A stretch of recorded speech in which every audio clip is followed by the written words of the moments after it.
the Prophet Sulaiman, the kingdom, the test, and the servant who remained grateful. In the name of Allah, the most compassionate, the most merciful. Allah subjected the wind to him. Its morning course covered the distance of a month's journey, and its evening course covered the same. A source of molten copper flowed for him. Jinn built, dived, labored, and remained under the authority Allah had granted him. He understood the speech of birds. He heard the warning of an ant. His armies included humans, jinn, and birds, organized in ordered ranks. A powerful queen ruled a distant people who bowed before the sun. Her magnificent throne was brought before Sulaiman in less than the return of his gaze. Yet when Prophet Sulaiman, peace be upon him, saw that throne standing before him, he did not boast. He did not say, "Look at my power, look at my kingdom, look at what I have achieved." Instead, he recognized that the moment had come from the grace of his Lord, and he recognized something else. It was a test. Would he be grateful, or would he become ungrateful? That question runs through his entire life. The wind was a test. Knowledge was a test. Authority was a test. Wealth was a test. Military strength was a test. The service of the jinn was a test. Even his ability to hear one tiny creature was a test. Allah granted Sulaiman a kingdom unlike one that would be granted to anyone after him. But the greatest thing about Sulaiman was not the kingdom he ruled. It was the Lord he worshipped. He commanded armies, but he remained a servant. He possessed extraordinary power, but he never became independent of Allah.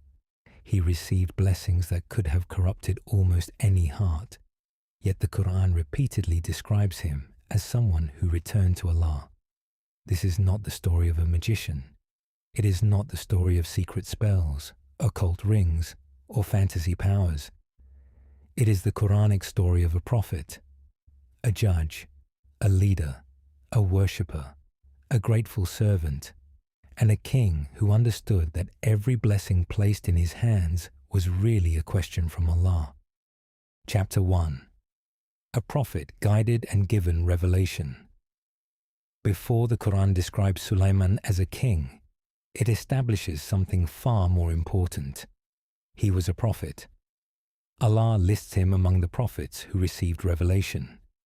He is also named among the descendants of the righteous whom Allah guided. His authority did not make him a prophet. His wealth did not make him a prophet. His command over the wind did not make him a prophet. Allah chose him, guided him, and revealed to him. This must remain at the center of his story. Sulaiman was not merely a brilliant ruler who happened to believe in Allah. He was a messenger and servant of Allah, who was also entrusted with rule. His kingdom served his prophethood. His prophethood did not serve his kingdom. That distinction changes everything. A worldly king may use religion to strengthen his authority. Sulaiman used his authority to serve the truth Allah had revealed. A worldly ruler may see people as subjects who exist for his comfort. A prophet sees authority as a trust for which he will answer before Allah. The Qur'an places Sulaiman among the guided and among those who did good. That is his real lineage, not merely the lineage of kings, the lineage of revelation, guidance, righteousness, and servitude to Allah. Chapter 2. Knowledge given to Dawud and Sulaiman. Allah granted knowledge to Prophet Dawud and his son, Prophet Sulaiman, peace be upon them both. Their response was not self-congratulation. They praised Allah. They recognized that He had favored them above many of His believing servants. Knowledge did not make them speak as though they had produced wisdom by themselves. They knew its source. The Quran preserves an incident involving a cultivated field that had been damaged during the night by the sheep of another people. Dawud and Sulaiman judged the matter. Allah gave Sulaiman a particular understanding of the case, but the Qur'an immediately protects the honor of both prophets. It states that each of them had been granted judgment and knowledge. The verse does not reduce Dawud in order to elevate Sulaiman. It honors them both while showing that Allah may grant a particular servant a clearer understanding of one matter. The Qur'an does not give us a long courtroom scene. It does not record invented dialogue between the owners. It does not ask us to dramatize the details. The lesson is already sufficient. Correct judgment is a gift from Allah. Age alone does not guarantee that one person will understand every matter better than another, and receiving a correct insight does not give the recipient permission to become proud. Sulaiman's wisdom did not cause him to disrespect his father. Dawud's prophethood was not diminished because Allah gave his son a particular understanding. Both were servants. Both possessed knowledge. Both judged under the sight of Allah. The passage also teaches leaders that justice requires more than confidence. It requires listening, understanding, restraint, and a heart willing to accept the truth, even when the better understanding is granted to someone else. Chapter 3. The heir of Dawud. The Qur'an tells us that Sulaiman inherited Dawud. The surrounding passage immediately speaks about knowledge, authority, communication with birds, and the favors Allah had granted. We should therefore not reduce this inheritance to a simple story of ordinary wealth. It was a continuation of prophetic knowledge, leadership, judgment, and responsibility. Sulaiman announced that they had been taught the communication of birds and had been granted abundantly from the things required for their mission. He called this a clear favor, not a personal achievement, a favor. That word matters. The kingdom was not something Sulaiman could point to and say, "I created this. I earned all of this alone." It was given, and because it was given, it carried responsibility. Allah describes him as an excellent servant, one who repeatedly returned to his Lord. This is the description we must carry through every chapter. When the horses appeared, he returned. When he was tested, he returned. When the throne appeared, he returned to gratitude. When an ant spoke, he turned to Allah in prayer. The return was not a single moment. It was a defining quality. Many people remember Allah while they are weak and forget Him when they become powerful. Sulaiman's story shows the opposite. As his kingdom expanded, his need for Allah became more visible to him. Before he was the commander of the wind, he was a servant. Before he was surrounded by armies, he was a servant. Before kings and queens responded to him, he was a servant. And after the kingdom ended, that was still his greatest title. Chapter 4. The Prophet whom the Qur'an cleared of magic. Over the centuries, people attached stories of magic to the name of Sulaiman. They spoke of occult rings, secret seals, spell books, demons stealing his kingdom, control acquired through forbidden knowledge. But the Qur'an directly protects Sulaiman from this accusation. It declares that Sulaiman did not disbelieve. The devils disbelieved by teaching people magic. This is not a small correction. It is part of defending the honor of a prophet. Sulaiman's authority did not come through sorcery. He did not command the jinn through spells. The wind was not bound to him through an occult object. He did not receive his kingdom from hidden rituals. Allah granted him that kingdom. Allah subjected the wind. Allah permitted the jinn to work. Allah taught him. Allah protected the order under his authority. Magic, by contrast, was presented as a trial. Those who pursued it learned what harmed them rather than benefited them. Even the harm it caused could occur only by Allah's permission. Nothing had independent power. not a spell, not a jinn, not a magician, not a king. The story of Sulaiman is therefore not proof of magical authority. It is proof of Allah's authority. When people turn Sulaiman into a magician, they replace a story of faith with a story of superstition. They shift attention from the giver to the gift, from the creator to the created, from prophethood to fantasy. But the Qur'an refuses that distortion. Sulaiman was innocent of disbelief. His kingdom was miraculous, not magical, and every extraordinary ability remained completely beneath the authority of Allah. Chapter 5. The swift horses and the difficulty of interpretation. One evening, fine and swift horses were presented before Sulaiman. They were disciplined animals of beauty and strength. The Quranic passage connects his love for what was good with the remembrance of his Lord.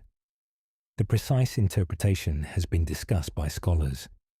Some understood that his attention to the horses occupied him until they passed from sight. Others understood his words as an expression that he loved these horses because of the good purposes for which they could be used in obedience to Allah. The horses disappeared from view. Sulaiman ordered them to be brought back. He then attended to, or passed his hand over, their legs and necks. We should remain careful here. The Qur'an does not plainly state that Sulaiman deliberately abandoned a prayer. It does not plainly state that he slaughtered the horses in anger. Different explanations have been offered, but uncertain interpretations should not be narrated as unquestionable fact. What the passage places beyond doubt is Sulaiman's character. Allah calls him an excellent servant, someone who continually returned to him. The horses represented strength, movement, preparation, and beauty.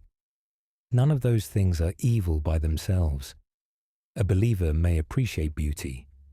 A community may prepare strength. A ruler may maintain the resources necessary to protect people and fulfill responsibilities.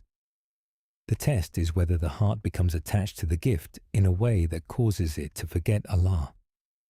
Sulaiman was surrounded by extraordinary possessions, but whenever the heart was tested, his defining movement was return.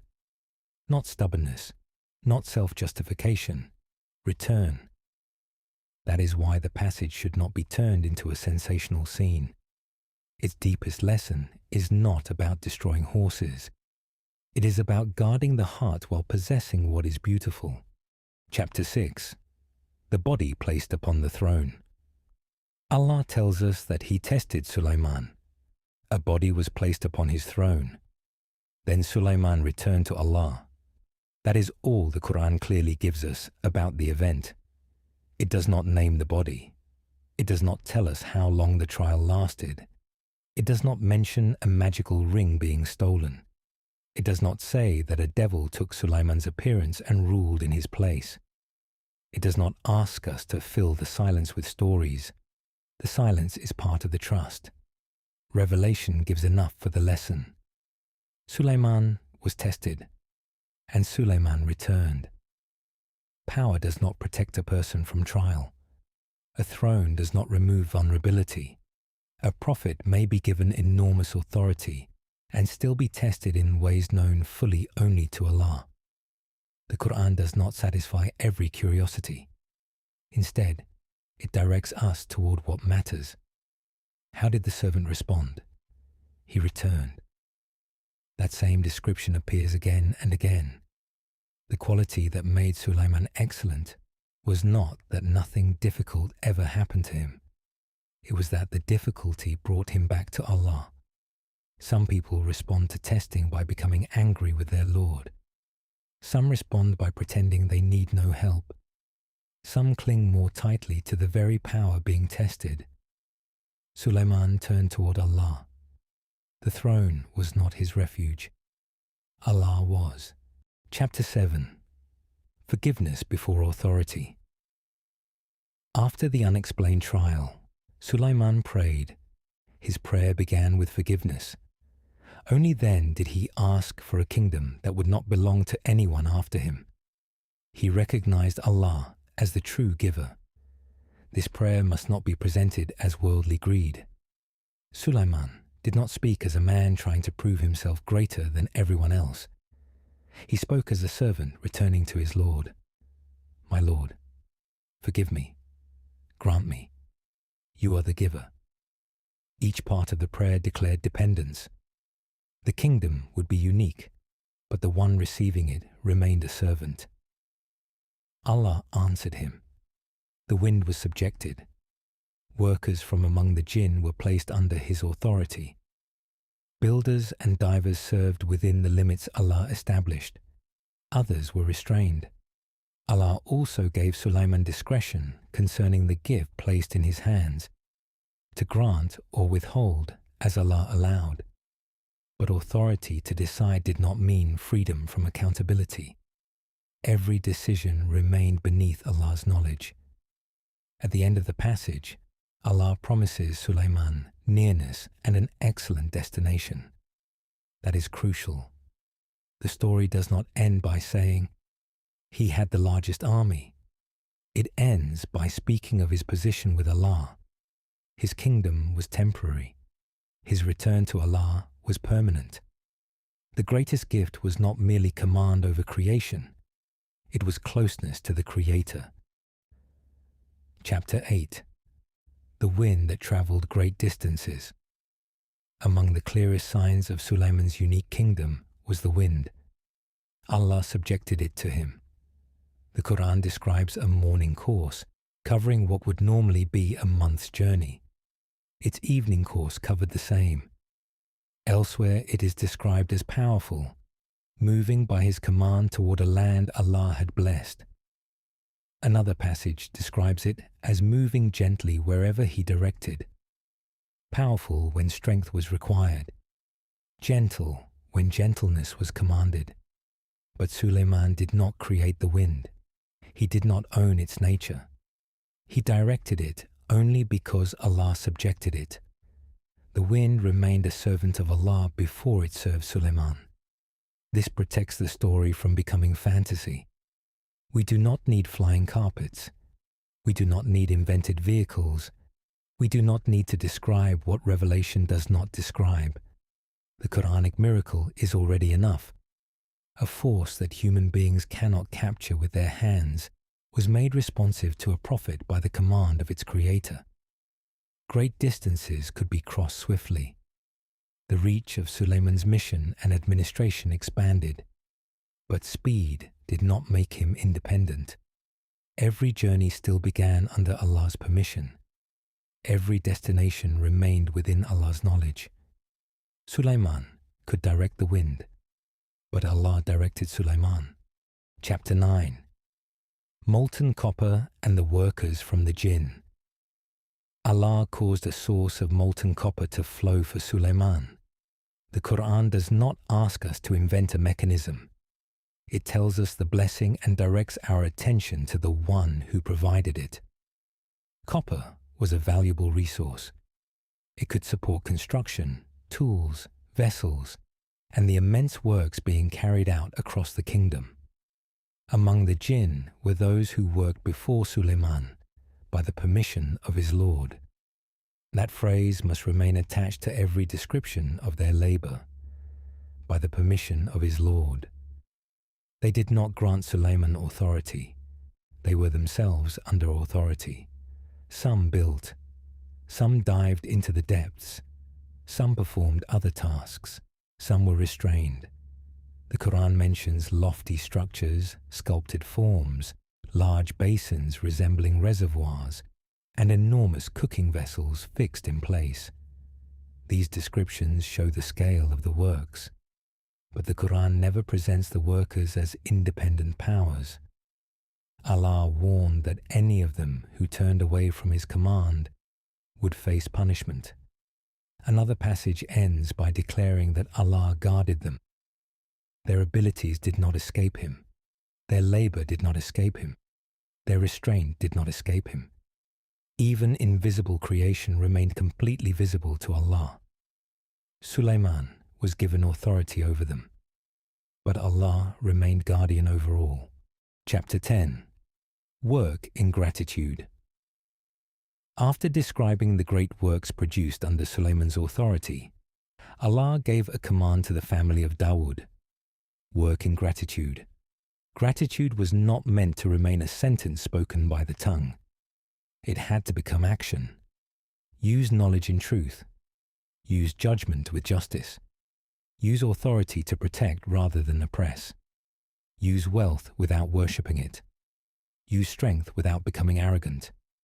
Use every gift in obedience to the one who gave it. Then Allah gives a warning. Few of His servants are truly grateful. Many people say they are grateful. Fewer allow gratitude to change the way they live. A person may thank Allah for wealth while earning or spending it wrongly.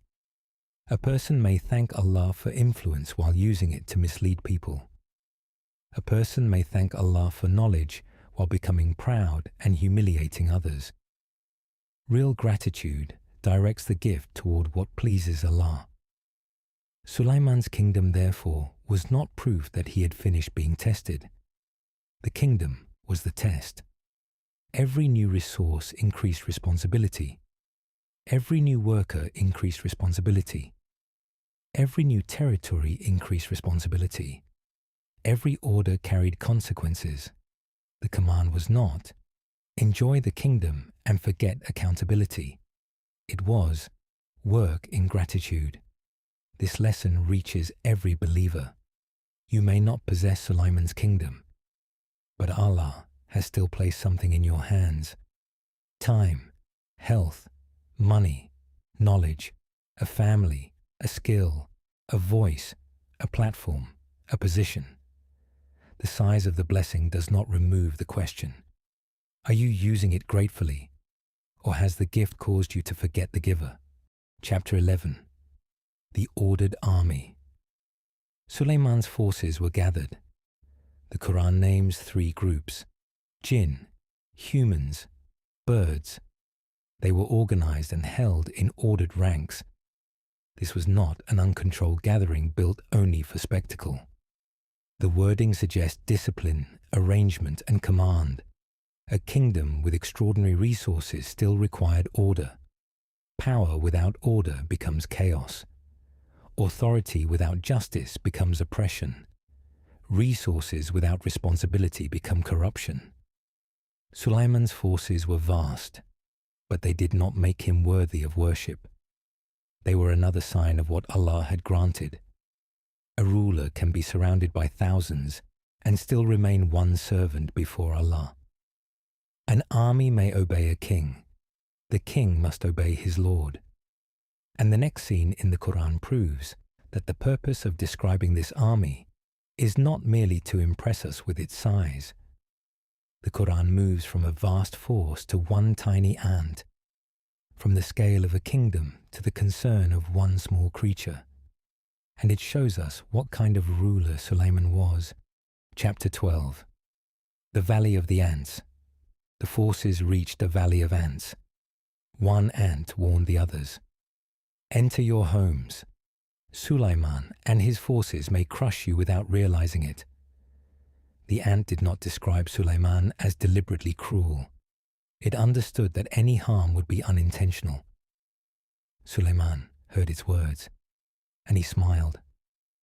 Think about the contrast. An army of humans, jinn, and birds, a kingdom of immense authority, and one ant. Yet the small creature was not invisible to him. Power had not made him deaf. The size of his army had not caused him to stop noticing the weak. But Sulaiman's response was more than amusement. He immediately turned to Allah. He asked to be inspired to remain grateful for the blessings Allah had given him and his parents. He asked to perform righteous deeds pleasing to Allah, and he asked to be admitted, through Allah's mercy, among the righteous servants. The ant reminded the king of Allah. That is the heart of the scene. He did not ask for a larger army. He did not ask for a greater kingdom. He did not celebrate his ability as though it came from himself. He asked for gratitude. He asked for righteous action. He asked for mercy. A person may possess power and still be spiritually poor. Sulaiman possessed power, but he feared losing gratitude. A person may hear the voice of thousands and ignore the weak. Sulaiman heard one tiny creature. The greatness of a ruler is not only shown by how he responds to the powerful, it is also shown by whether he notices those who could easily be crushed without anyone caring. Chapter 13. The Missing Hoopoe. Sulaiman inspected the birds. He noticed that the hoopoe was absent. This small detail shows the order of his kingdom. He did not merely possess an enormous force. He understood its arrangement well enough to notice one missing bird. He announced that the hoopoe would require a clear explanation. Absence without reason could not simply be ignored. But the hoopoe soon returned. It claimed to possess information that Sulaiman did not yet have. It had come from Sheba with reliable news. There, it had found a woman ruling the people. She had been granted many resources and possessed a magnificent throne. The Qur'an does not give her a name. Later traditions commonly call her Bilqis, but that name is not stated in the Qur'an. For accuracy, she should be called the Queen of Sheba. The hoopoe's report went beyond politics. The queen and her people bowed before the sun instead of Allah. Shaitan had made their actions appear beautiful to them and had turned them from the path. The hoopoe then expressed a truth far greater than the political news it had brought. Why did they not worship Allah, the one who brings hidden things into the open and knows what people conceal and reveal? Allah alone deserved worship. He is the Lord of the mighty throne. That description creates a powerful contrast. The queen possessed an impressive throne, but Allah is Lord of the mighty throne. Her authority was created. Allah's authority is absolute. Her throne could be moved. Allah's dominion cannot be shaken.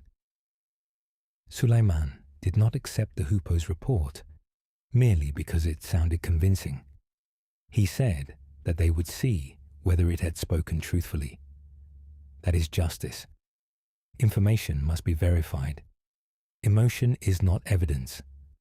A report that supports what we already believe must still be examined. Sulaiman wrote a letter and instructed the hoopoe to deliver it, then withdraw and observe how the people responded. A bird carried the message. A queen received it. And the next stage of the story began. Chapter 14. The Honorable Letter. The queen received the letter. She described it to her council as honorable. It came from Sulaiman. It began in the name of Allah, the most compassionate, the most merciful. The message was brief and direct. Do not rise in arrogance. Come in submission. Sulaiman did not begin by praising himself. The letter began with Allah. The king did not invite the queen to worship the king. He invited her to surrender to the Lord of Kings. This is the difference between prophetic leadership and worldly domination. A worldly ruler may demand submission to his ego. A prophet calls people to submit to Allah. The letter did not flatter her wealth. It did not praise the throne. It did not negotiate over the sun worship of her people. It called arrogance by its name. Their political strength did not place them above truth. Their wealth did not make their worship correct. Their throne did not protect them from accountability before Allah. The letter placed a spiritual question before a powerful queen. Would she defend her authority at the cost of truth? Or would she recognize an authority greater than her own? Chapter 15. The queen consults her council. The queen gathered her chiefs. She asked them for counsel. She explained that she did not make important decisions without consulting them. Her council responded with confidence. They possess strength. They possess military power. but the final command belonged to her. The queen understood something about war. She observed that when kings enter a land, they may ruin it and humiliate its honored people. This was her political judgment. She did not want to rush her people into a confrontation before understanding the man who had sent the letter.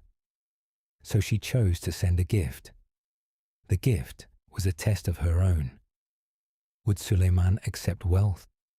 Was he merely another ruler seeking material gain? Could the message be silenced with treasure? If he accepted the gift and abandoned the demand, then perhaps his call was really political. But if he rejected it, she would know that she faced something different. Her plan was intelligent according to the tools of worldly diplomacy, but she was about to discover that Sulaiman's mission could not be purchased. Chapter 16. The gift he refused. When the gift reached Sulaiman, he refused it. Do you think you can increase me with wealth? What Allah has given me is better than what He has given you. You are the ones who rejoice in your gift. His response separated the message from worldly greed. Sulaiman did not need their treasure. Allah had already granted him an extraordinary kingdom. He had not called them because his treasury was empty. He called them because their worship was false. The sun did not deserve their bowing. Only Allah did. Sulaiman sent the envoys back. He warned that if the people continued in arrogant resistance, forces would come against them that they could not overcome, and their pride would be brought low. This warning should not be turned into senseless aggression. The letter had first called them away from arrogance and towards submission to Allah. The gift had attempted to avoid the spiritual demand. Sulaiman made clear that Tawheed was not for sale. A prophet does not abandon truth because a ruler offers wealth. A messenger who can be bought is not carrying revelation. The queen now had evidence that this was not an ordinary king seeking payment. She began preparing to come. Chapter 17. The throne and the Ifrit's offer. Before the queen reached him, Sulaiman addressed his assembly. Who could bring her throne before she and her people arrived in submission? An Ifrit from among the Jinn answered. He offered to bring it before Sulaiman rose from his position. He described himself as strong enough and trustworthy for the task. The Qur'an gives us no reason to doubt that the Ifrit had been granted remarkable capability. But the offer was not the end of the scene. The one who eventually brought the throne is described differently. This distinction matters. It is inaccurate to summarize the entire passage by saying, a Jinn brought the queen's throne. An Ifrit offered. Then someone else spoke. The Qur'an deliberately changes the description. And where the Qur'an remains careful, the narrator must remain careful too. Chapter 18. The one who had knowledge of the book. Another individual spoke. The Qur'an describes this person only as someone who possessed knowledge of the book. He offered to bring the throne before Sulaiman's gaze returned to him. The Qur'an does not name him. Later reports call him by various names, including Asif ibn Barkhia. But those names are not given in the Qur'an. The Qur'an does not definitively tell us whether he was a human, an angel, or a jinn. So the narration should not pretend certainty. He was one who possessed knowledge of the book.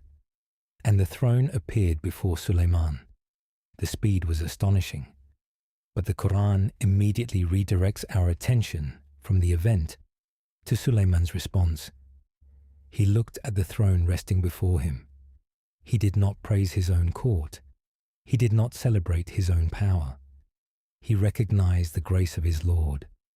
And he recognized the test. Would he be grateful, or would he become ungrateful?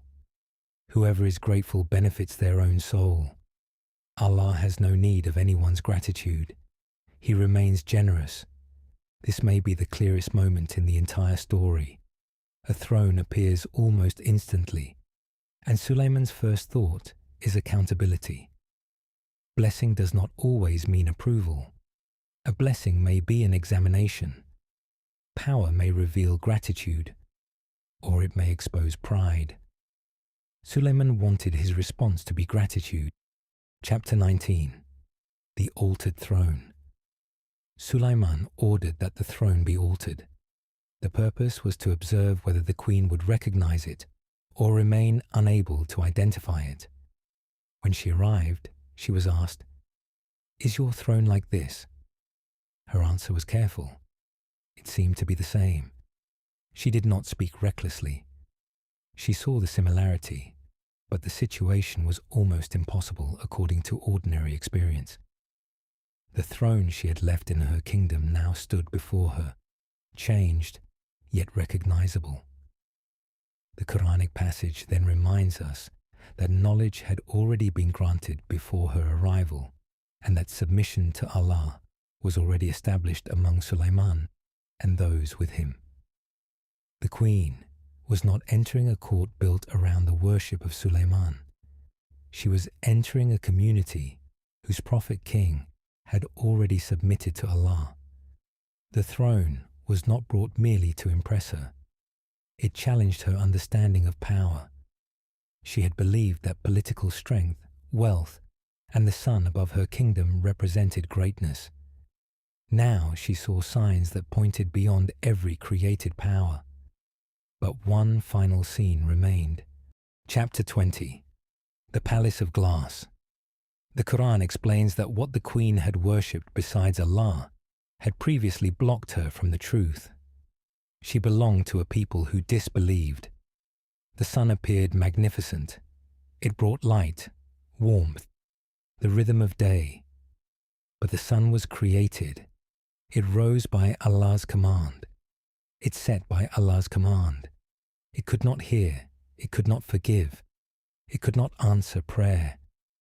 The queen was invited to enter the palace. When she saw the floor, she thought it was deep water. Sulaiman explained that it was a smooth surface made from glass or crystal. Later folklore focuses on her body, her legs, her ancestry, and imagined marriage stories. The Quran does not direct us toward those things. It directs us toward her heart. The queen recognized that she had wronged herself. She declared her submission, together with Sulaiman, to Allah, the Lord of all worlds. This is the true conclusion of the queen's story. Not romance, not conquest, not the theft of a throne. Submission to Allah. A queen had ruled people. She had possessed a magnificent throne. She had received the obedience of chiefs and soldiers. But she discovered that being obeyed by people did not make her worthy of worship. She surrendered with Sulaiman. Not to Sulaiman, with him. Both servant and queen stood beneath the lordship of Allah. The most powerful scene was not the throne appearing. It was a heart leaving sun worship and entering faith. Chapter 21.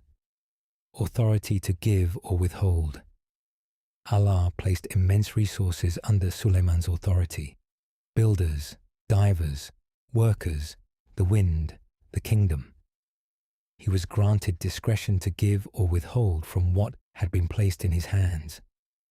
Authority often reveals the hidden condition of the heart. A person without power may appear humble because they have no opportunity to impose themselves. The real test comes when they can say yes or no, reward or restrain, give or withhold, build or destroy. Sulaiman's decisions were made within a kingdom given by Allah. He could exercise authority, but he could never step outside Allah's authority. The passage ends by promising him closeness and an excellent return. This confirms that his success was not measured only by the visible kingdom.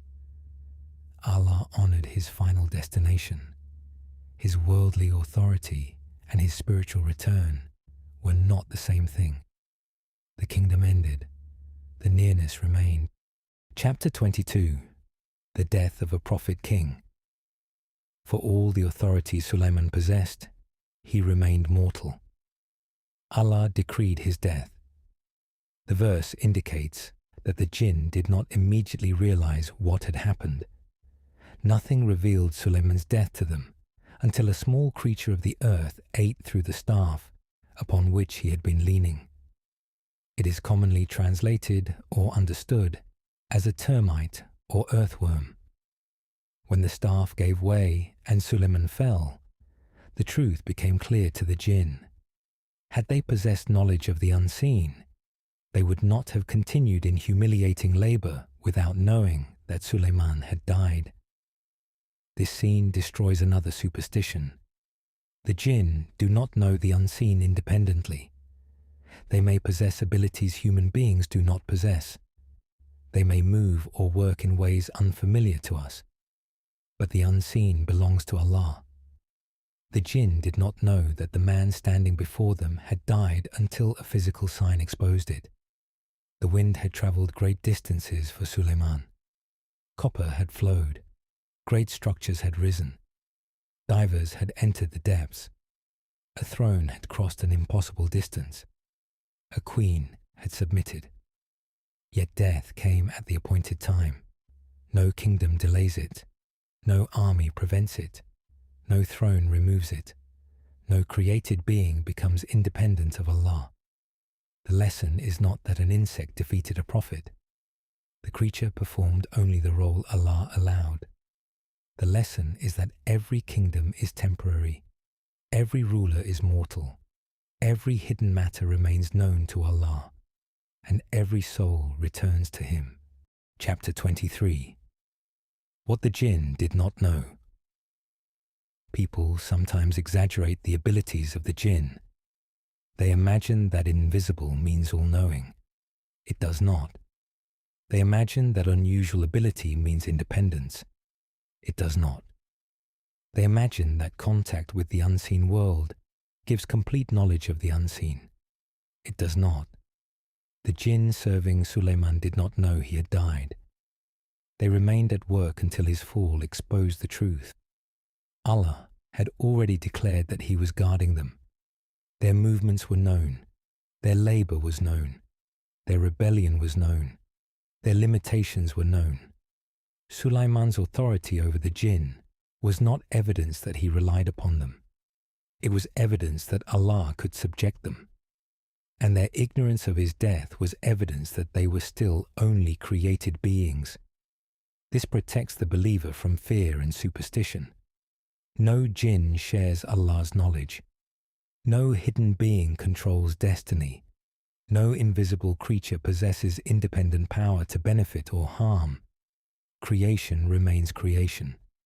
Allah alone is Lord. Chapter 24. The meaning of the entire kingdom. Now look at the entire story. Allah guided Sulaiman. Allah gave him revelation.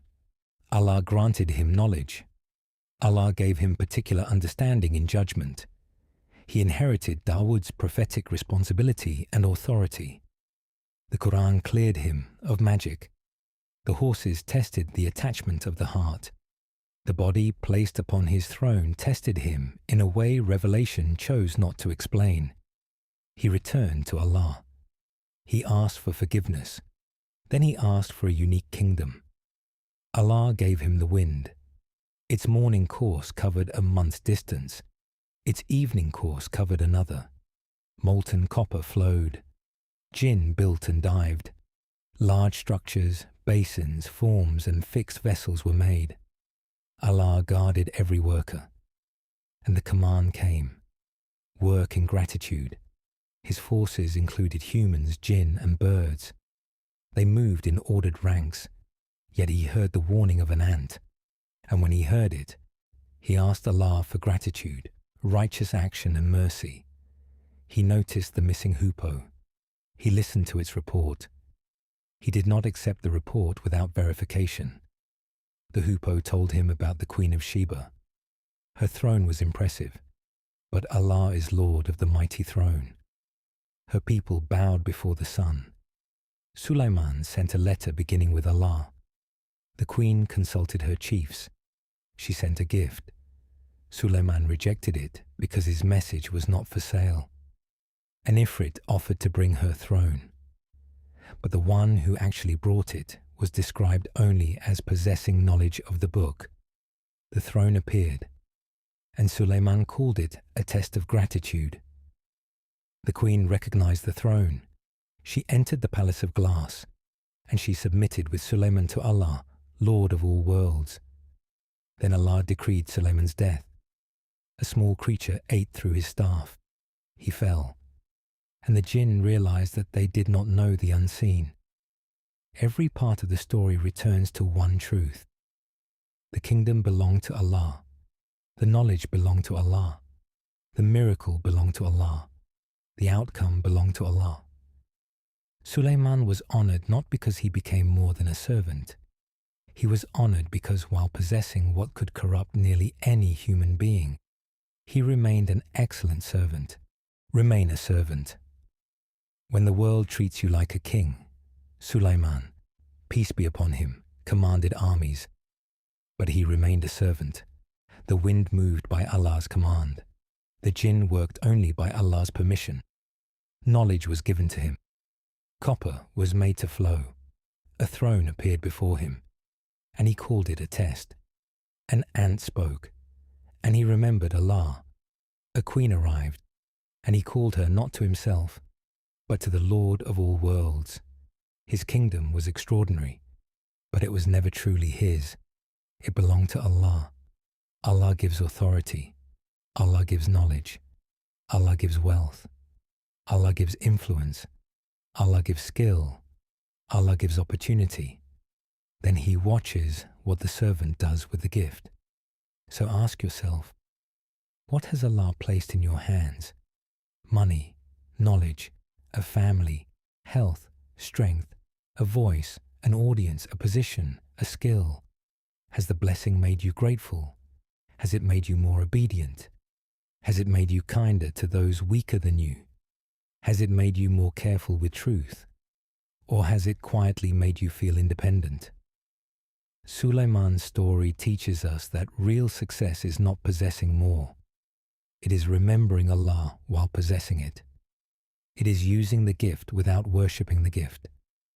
It is receiving power without believing that the power belongs to you. It is hearing the smallest voice while commanding the largest army. It is refusing to sell the truth even when wealth is offered. It is seeing something extraordinary and saying, "This is a grace from my Lord." It is remaining a servant when the world treats you like a king. May Allah make us grateful for every blessing. May He protect us from pride. May He protect us from magic, superstition, and false beliefs about the unseen. May He help us use our knowledge, wealth, influence, and abilities in ways that please Him. May He make us people who return to Him after every test. May He admit us, by His mercy, among His righteous servants. And may He grant us an excellent return. Ameen. This was the complete Quranic story of Prophet Sulaiman, peace be upon him. A prophet of knowledge, a ruler entrusted with extraordinary authority, and an excellent servant who repeatedly returned to Allah. Follow the Mercy Archive for more respectful Islamic stories and lessons from the lives of the prophets. Peace and the mercy of Allah be upon you.